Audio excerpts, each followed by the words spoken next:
Di hutan, sebuah regu pencari sedang mencari pasangan yang hilang. Di sebuah gua bawah tanah dengan lonceng di langit-langit, dua anjing pencari menemukan air di lubang yang menyeramkan dan memutuskan untuk minum. Beberapa saat kemudian, pemiliknya memperhatikan kedua anjing itu saling menatap. Malam itu, anjing-anjing itu dimasukkan ke dalam kandang mereka sementara mereka terus menatap. Kemudian, pemiliknya terbangun ketika mendengar suara-suara aneh dan bergegas ke kandang untuk menyelidiki. Ia terkejut ketika menemukan bahwa kedua anjing itu telah menyatu dengan cara yang sangat mengerikan. Di kota, guru Millie dan musisi gagal tim sedang berpesta karena mereka akan segera pindah. Mantan rekan band tim memberitahunya bahwa mereka telah disewa untuk tur, dan ia setuju untuk bergabung kembali dengan band, meskipun itu berarti ia harus sering berkendara antara kota dan tempat baru mereka. Sementara itu, sahabat Millie bertanya apakah ia yakin dengan rencananya karena tim ke tempat jauh dan ia depresi sejak karirnya mencapai titik terendah. Namun Millie berpikir kepindahan itu akan memperbaiki hubungan mereka. Ketika pasangan itu menyampaikan pidato perpisahan kepada teman-teman mereka, Millie mengejutkan Tim dengan berlutut dan memintanya untuk menikah sambil menggunakan cincin hayalan. Tim terlalu terkejut dan tidak tahu harus berkata apa, membuat momen itu terasa canggung. Ketika Millie berdiri, Tim akhirnya berkata ya. Kemudian di tempat tidur, Tim meminta maaf dan menjelaskan bahwa ia membeku karena terkejut, tetapi Millie masih marah. Ia menunjukkan bahwa Tim bersikap menghindar dan bertanya-tanya, apakah ia ingin putus karena ini pertama kalinya, ia membuatnya merasa tidak yakin tentang hubungan mereka. Tim meyakinkannya bahwa ia mencintainya dan ingin tetap bersama. Tetapi ketika ia mencoba untuk bersikap nakal padanya, ia menolaknya. Saat mereka tidur, Millie mengatakan bahwa semua orang tahu Tim lebih membutuhkan Millie daripada Millie membutuhkan Tim dan mereka pun tertawa. Ia juga menunjukkan bahwa membencinya tidak akan mengurangi kegagalannya. Tim berbalik dan menatapnya saat ia memintanya untuk menyingkirkan mereka. Ketika ia melihat ke depan, ia terkejut melihat seorang wanita menangis dengan seorang pria mati di ujung tempat tidur yang mulai menyusut. Kemudian Tim mencoba bersembunyi di balik selimut, hanya untuk mendapati wajah wanita itu dengan menyeramkan menghampirinya. Pada saat itu, Tim terbangun dari mimpi buruk ini. Di rumah barunya, Tim bertanya kepada Millie apakah ia merasa ia membencinya, tetapi Millie tidak mengerti apa yang ia bicarakan. Pasangan itu mulai membongkar barang-barang, dan Tim menemukan perkakas listrik ayahnya di dalam sebuah kotak. Tiba-tiba, ia mencium sesuatu yang sangat busuk dan mengikutinya untuk menyadari bahwa bau itu berasal dari lampu di lantai atas. Tim lepas lampu dan memasukkan tangannya hanya untuk menemukan seekor tikus mati. Ia mulai menarik dan merasa jijik menemukan banyak tikus mati yang ekornya tersangkut. Kemudian ia dikejutkan oleh salah satu tikus yang mencicit dan ia menjatuhkan semuanya yang menyebabkan tikus terakhir juga mati. Semua bangkai dibuang ke hutan. Keesokan harinya, Millie mulai bekerja di sekolah barunya dan berteman dengan seorang guru bernama Jaime yang tinggal di dekat rumah Millie. Ia memberitahu Millie bahwa jika ia ingin menjelajahi daerah itu, ia bisa menjadi pemandunya. Malam harinya, Tim bertanya kepada Millie apakah ia bisa mengantarnya ke sebuah pertunjukan, tetapi Millie hanya bisa mengantarnya ke stasiun kereta. Ketika Millie memintanya untuk berendam malam ini, ia menolaknya. Keesokan paginya, pasangan itu pergi mendaki bersama dan bingung ketika jalan itu tiba-tiba berhenti. Tim menemukan jalan yang berbeda dan melihat semua lonceng tergantung di atasnya. Jadi ia pikir itu menandakan jalan itu aman. Pasangan itu tinggal di hutan untuk sementara waktu, tetapi akhirnya hujan mulai turun, jadi mereka mencoba berlari pulang tapi malah tersesat. Tim mengeluarkan ponselnya untuk memeriksa kompas, tetapi ia menyadari ia tidak tahu ke arah mana rumah mereka. Ketika Tim bergerak maju, ia secara tidak sengaja jatuh ke dalam lubang, tetapi berhasil bertahan di detik terakhir. Millie bergegas untuk membantu. Namun, ia tidak dapat menarik bebannya dan mereka berdua akhirnya jatuh ke dasar gua. Ponsel Tim rusak dan ponsel Millie tidak ada sinyal. Mereka merasa gua itu penuh sesak, dan ketika Tim mengeluarkan korek apinya, ia menemukan beberapa perabot tua. Ia segera memecahkannya dan mencoba menyalakan api dengan kayu bakar, tetapi sia-sia. Air di botol mereka hampir habis, jadi Tim membiarkan Millie mengambilnya sementara ia minum dari kolam kecil di tanah. Beberapa saat kemudian, mereka berhasil menyalakan api dan membuka sebotol alkohol yang dibawa Tim. Mereka berdua mengaku mulai merokok lagi dan berbagi rokok untuk mengatasi stres. Ketika Millie bertanya bagaimana ia bisa mencium bau tikus, ia menjelaskan bahwa semasa kecil, ayahnya terus mencium sesuatu yang tidak sedap di kamar Tim. Namun, sesering apapun ia membersihkan, ia tak pernah menemukan sumbernya. Suatu hari, Tim pulang sekolah dan mendapati ayahnya membawa seekor tikus mati yang ia temukan bersarang di atas lampu. Setiap kali Tim menyalakan lampu, ia seperti sedang memasak bangkai itu. Namun, proses pembakarannya begitu lambat sehingga ia tidak menyadari baunya berbeda. Bau yang sama tercium di rumah ketika Tim menemukan mayat ayahnya di samping ibunya yang tersenyum menyeramkan di tempat tidur. Pikiran ibunya buyar ketika terbangun di samping mendiang suaminya. Dan seperti itu cerita Tim yang mendapati tikus. Ia menjadi kebal terhadap baunya. Tim menangis setelah menyelesaikan ceritanya. Di tengah malam, Tim terbangun ketika mendengar suara-suara aneh di kegelapan. Ia mulai mengalami serangan panik saat mendengar seekor binatang mendekat. Maka, ia menarik napas dalam-dalam dan menyadari suara-suara itu berasal dari dinding gua, yang bergerak dengan cara yang menyerupai dadanya. Saat Tim merasakan gua itu menutup di sekelilingnya, Millie mulai terengah-engah dan beberapa tangan tiba-tiba mencengkeram wajahnya. Saat itu, Tim terbangun dari mimpi buruknya. Ponsel Millie rusak karena air semalaman. Pasangan itu kemudian mencoba berdiri, tetapi mereka merasakan sesuatu yang aneh di kaki mereka. Mereka menyibakkan selimut dan terkejut mendapati kaki mereka saling menempel oleh suatu zat lengket yang aneh. Menarik kaki mereka saja sudah cukup untuk memisahkan mereka. Namun, proses itu sangat menyakitkan. Berkat cahaya pagi, pasangan itu berhasil memanjat keluar dari gua dan menemukan bahwa tarikan kaki meninggalkan luka di kulit mereka. Di rumah, Millie meminta pijatan kepada Tim, dan Tim ragu-ragu sebelum menyentuh punggungnya. Ia merasakan koneksi aneh saat mulai memijatnya, dan jari-jarinya menusuk kulit Millie begitu dalam hingga ia mulai menyakitinya. Ia baru tersadar ketika Millie mendorongnya. Millie memperhatikan Tim tampak sakit, tetapi ia bilang ia hanya lelah.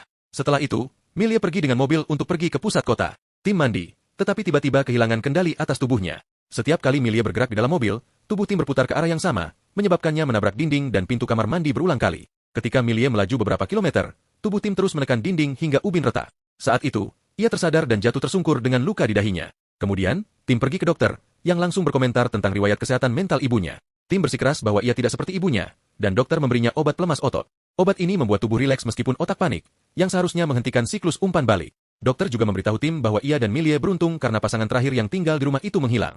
Sesampainya di rumah, Tim mencari informasi tentang pasangan yang hilang di internet. Sepertinya mereka pergi mendaki dan tak pernah kembali. Tim pencari sudah tidak aktif lagi. Tim tak henti-hentinya memeriksa media sosial pasangan itu dan meminta Millie untuk menghapus akunnya setelah ia meninggal. Saat itu, Jaime datang berkunjung dan akhirnya menginap untuk makan malam. Tim bertanya tentang lonceng di hutan dan Jaime bercerita tentang sebuah gereja zaman baru di daerah itu yang runtuh bertahun-tahun lalu. Millie dan Tim kemudian saling menggoda, tetapi tak lama kemudian berubah menjadi hinaan. Jadi, setelah jeda yang canggung, Jaime mengatakan bahwa mereka saling melengkapi. Setelah tamu mereka pergi, Tim memberitahu Millie bahwa Jaime jelas menyukainya. Tiba-tiba, Tim mulai mencium Millie dengan penuh gairah dan ia larut dalam ciuman itu. Saat tangan mulai menjelajah, Millie mencoba bergerak hanya untuk menyadari bahwa bibir mereka saling menempel. Ia berhasil menarik wajahnya, tetapi sangat menyakitkan dan ia pikir Tim menggigitnya. Tim menyangkalnya dan menjelaskan ada yang tidak beres sejak mereka datang ke rumah ini. Namun, Millie berpikir itu hanya alasan agar tidak berhubungan. Kemudian di tempat tidur, Millie terbangun karena suara aneh. Ia bisa merasakan rambutnya tersangkut dan mengira Tim sedang tidur di atasnya. Namun ketika ia menyalakan lampu, ia ngeri mendapati rambutnya di mulut Tim merayap ke tenggorokannya dan mencekiknya. Ia mulai menarik dengan susah payah dan membangunkan Tim, yang menggunakan tangannya untuk membantu. Setelah banyak usaha, mereka berhasil mencabut rambut itu dan jatuh di kasur. Keesokan paginya, Tim menemukan lebih banyak rambut di mulutnya. Hari ini, ia ada pertunjukan dan Millie berpikir ia tidak boleh pergi karena kondisi mentalnya sedang tidak sehat. Tim bersikeras ia pingsan dan menolak membicarakannya. Jadi Millie mengantarnya ke stasiun kereta. Di sana, ia mendoakannya semoga sukses dan mencoba mendukung karirnya. Ia bahkan menyuruh Tim menginap di rumah teman-temannya agar ia bisa beristirahat dari rumah barunya. Sambil menunggu kereta, Tim mulai mengalami serangan panik yang semakin parah semakin jauh Millie. Ia minum obat, tetapi tidak membantu, dan ia tidak bisa menggerakkan tubuhnya saat kereta tiba. Meninggalkan peralatannya, Tim mulai berjalan kembali ke kota sambil merasakan kulitnya terbakar. Di sekolah, Millie melihat gambar anjing-anjingnya yang dibuat seorang siswa, yang menunjukkan wajah mereka menyatu. Setelah kelas, ia melihat Tim muncul di halaman belakang dengan wajah yang sangat sakit. Ia berlari menuju kamar mandi terdekat, di mana Tim mengatakan betapa ia merindukannya sebelum menciumnya. Pasangan itu masuk ke bilik dan menjadi nakal untuk pertama kalinya setelah sekian lama. Namun, setelah selesai, mereka terkejut menemukan selangkangan mereka saling menempel dan menariknya sangat menyakitkan. Tiba-tiba, seorang anak muncul di luar bilik dan pasangan itu harus tetap diam sampai anak laki-laki itu pergi. Kemudian, Millie menutup mulut Tim dan meminta maaf sebelum mendorongnya, yang akhirnya memisahkan mereka, tetapi juga membuat mereka sangat kesakitan. Pada saat itu, Jaime mengetuk bilik toilet. Jadi, Tim bersembunyi di atas toilet dan Millie menekan tombol sebelum keluar. Ternyata anak laki-laki itu membawa Jaime setelah mendengar suara-suara aneh. Jaime mengingatkannya untuk menggunakan kamar mandi staf dan melihat darah di kakinya. Jadi dia berasumsi Jaime sedang menstruasi. Saat keluar, dia melihat kaki Tim di bilik toilet. Ketika pasangan itu pulang, Millie membentak Tim atas perbuatannya, dan Tim menunjukkan bahwa dia tidak memaksanya. Millie terus mengomel, mengatakan bahwa Tim mencoba merusak segalanya untuknya. Ketika Tim mengingatkannya bahwa dia meninggalkan hidupnya untuk pindah karena pekerjaannya, Millie mengatakan dia tidak punya kehidupan di kota. Jika dia merasa begitu terjebak, Millie pikir dia harus pergi. Namun, Tim menjelaskan dia tidak bisa karena dia merasa otak dan tubuhnya tidak berfungsi. Millie pergi setelah mengatakan bahwa ia merasa seperti ibunya karena ia hidup dengan sesuatu yang mati. Beberapa saat kemudian, Millie pergi ke rumah Jaime untuk meminta maaf atas kejadian tersebut dan ia tak kuasa menahan tangis. Maka, Jaime pun mengundangnya masuk. Mereka membicarakan keadaan hubungannya dan Jaime berbagi sesuatu yang diajarkannya di kelas. Legenda mengatakan bahwa manusia diciptakan dengan 4 tangan, 4 kaki, dan 1 kepala dengan 2 wajah. Tetapi Zeus menganggap mereka terlalu kuat dan membagi mereka menjadi 2 bagian terpisah. Hal ini menyebabkan manusia menghabiskan hidup mereka untuk mencari belahan jiwa mereka. Jaime juga bercerita bahwa ia pernah memiliki seorang suami dan ia meninggalkannya, yang sangat ia sesali. Saat itu, Millie melihat Tim di luar jendela dan memutuskan untuk pergi. Tim mengikutinya dan memegang tangannya sambil meminta maaf. Malam itu, Tim menatap semua pesan khawatir dari bandnya, tetapi ia tak cukup berani untuk menjawabnya. Ia kemudian memeriksa foto terakhir yang diunggah oleh pasangan yang hilang saat pendakian mereka dan mendapatkan lokasinya. Ketika ia menuliskannya di peta, ia menyadari bahwa mereka menghilang di gua misterius itu. Tim mencoba melihat lebih dekat pada gambar itu, tetapi pada saat itu, internet padam. Tiba-tiba, sesuatu menabrak pintu, mengejutkan Tim hingga jatuh dari tempat duduknya. Dia ngeri melihat tubuh Millie bergesekan dengan kaca, dan wajahnya tampak berdarah. Tubuhnya terus menekan pintu seolah-olah putus asa untuk masuk. Dia bahkan mulai melayang, dan Tim hendak melakukan hal yang sama. Namun, dia berhasil berkonsentrasi dan membuka pintu itu. Millie yang tidak sadarkan diri jatuh di atasnya, dan Tim harus menamparnya untuk membangunkannya. Millie tidak ingat apa-apa, jadi pasangan itu pindah ke dapur untuk membahas apa yang terjadi. Dia bertanya-tanya apakah itu kejang atau apakah dia berjalan dalam tidur, tetapi Tim bersikeras ada sesuatu yang aneh sedang terjadi. Dia pikir gua itu mempengaruhinya dan sekarang memengaruhi Millie juga. Dan dia bertanya-tanya apakah mereka akan menghilang seperti pemilik rumah sebelumnya. Tim ingin menguji ini dengan menyatukan tangan mereka, tetapi Millie pergi. Namun, ia berhenti di luar pintu dan tim berkata ia melakukannya karena tubuhnya tidak ingin ia pergi. Ia menggambarkan tarikan dan rasa haus di tulang-tulangnya, mengatakan sesuatu di dalam diri mereka telah membekas satu sama lain. Tim ingin kembali ke gua untuk mencari jawaban, tetapi Millie hanya mengingatkannya bahwa orang tuanya akan mengunjungi mereka di akhir pekan dan pergi. Kemudian darah yang ia tumpahkan di meja merembes melalui kayu. Setelah itu, pasangan itu tidur di ranjang yang berbeda. Di tengah malam, tim terbangun ketika tubuhnya diseret di lantai oleh kekuatan tak terlihat. Ia mencoba melawan tetapi sia-sia, jadi ia harus berpegangan pada dinding untuk menghentikannya. Pintu lain mulai bergetar dan tiba-tiba terbuka untuk Millie, yang tubuhnya membungkuk ke belakang sebelum ia jatuh. Tubuhnya terus berputar dengan berbagai cara yang mengerikan saat diseret ke arah tim yang juga sedang dipindahkan. Tangan mereka akhirnya bersentuhan dan pasangan itu menjerit kesakitan saat kulit mereka terbuka sehingga lengan mereka dapat mulai menyatu. Suara tulang yang retak bergema di lorong. Tim teringat obatnya dan menyuruh Millie meraih laci sementara lengan mereka terus saling menekan. Laci itu jatuh di dekat kepala mereka, melukai Millie. Mereka menggunakan tangan mereka yang bebas untuk membuka botol obat dan langsung meminumnya. Tim bertanya-tanya apakah obat itu akan bekerja lebih cepat jika dihirup. Jadi mereka menghancurkan obatnya dan menyerapnya melalui hidung. Selanjutnya, mereka merapatkan kaki untuk mendorong sekuat tenaga, yang menyebabkan rasa sakit yang lebih parah, tetapi juga mulai menarik lengan mereka terpisah. Sayangnya, sebelum selesai, mereka pingsan. Keesokan paginya, tim terbangun dan mendapati Millie mengikatnya ke kursi dengan selotip. Lengan mereka masih menyatu, tetapi tampaknya obat telah menghentikan prosesnya. Keduanya minum banyak whisky sebelum Millie meraih gergaji mesin, kehilangan kendali begitu ia menyalakannya. Untungnya, ia cepat pulih, dan setelah ragu-ragu sejenak, ia mulai memotong. Rasa sakitnya tak tertahankan dan mereka berdua berteriak sepanjang proses, tetapi setidaknya mereka berhasil berpisah. Setelah itu, pasangan itu makan camilan sambil mencoba menenangkan diri. Ketika menyadari hampir tidak ada obat tersisa, mereka memutuskan untuk pergi ke rumah sakit. Namun, Millie menyadari bahwa ia meninggalkan kunci mobil di rumah Jaimes dan harus kembali untuk mengambilnya. Di rumah Jaimes, Millie tidak menyadari bahwa bel di pintunya memiliki simbol yang sama dengan yang ada di hutan. Jaime tidak membukakan pintu, jadi ia menerobos masuk untuk mencari kunci, tetapi teralihkan oleh suara dari TV tua. Ia mengamati lebih dekat dan menemukan bahwa Jaime menikah sejenis di gereja yang tenggelam di daerah itu. Di belakang pendeta, terdapat lukisan mengerikan yang menggambarkan dua manusia menyatu. Sepertinya gereja zaman baru ini semacam aliran sesat karena video tersebut menunjukkan pendeta dan para tamu membawa Jaime dan suaminya ke lubang di gua, dan sengaja mengurung mereka.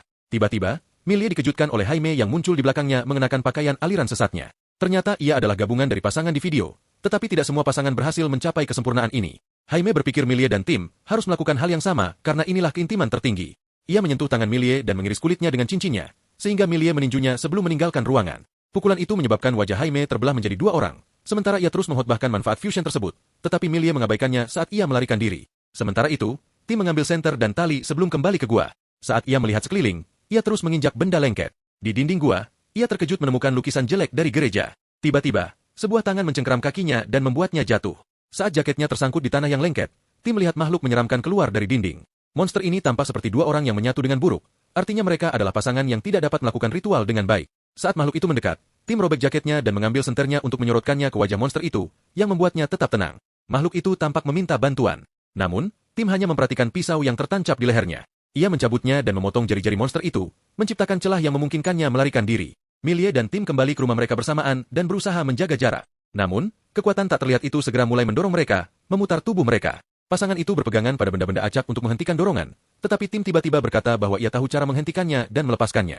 Ia mulai berjalan ke arah Millie, dan setelah Millie melepaskannya juga, ia berlutut untuk melamar dengan cincin tak terlihat. Setelah mereka saling mengungkapkan cinta, tim mengeluarkan pisau dan berkata ia akan bundir untuk menghentikan ini. Millie menyuruhnya berhenti saat darah dari lengannya jatuh ke tanah dan bergerak naik ke tubuhnya. Millie ambruk dalam pelukannya dan mengucapkan selamat tinggal terakhir sementara darah mencapai wajah tim. Tim memeluk erat tubuhnya, menangisi kematiannya. Beberapa menit kemudian, Millie terkejut karena terbangun di dalam rumah. Ia menunduk dan mendapati tim telah menyatukan lengan mereka agar ia tetap hidup. Tim menyalakan musik favoritnya dan pasangan itu melepas pakaian mereka sebelum mulai berdansa. Saat mereka berciuman, tubuh mereka melanjutkan proses penyatuan dengan cara yang paling aneh. Prosesnya lambat dan menyakitkan, tetapi berhasil. Internet kemudian kembali dan menunjukkan bahwa foto terakhir tim yang diunggah di media sosial adalah foto mereka di rumah baru. Di akhir pekan, orang tua Millie datang berkunjung dan membunyikan bel baru di luar. Pintu terbuka dengan ia melihat perpaduan sempurna antara Millie dan tim.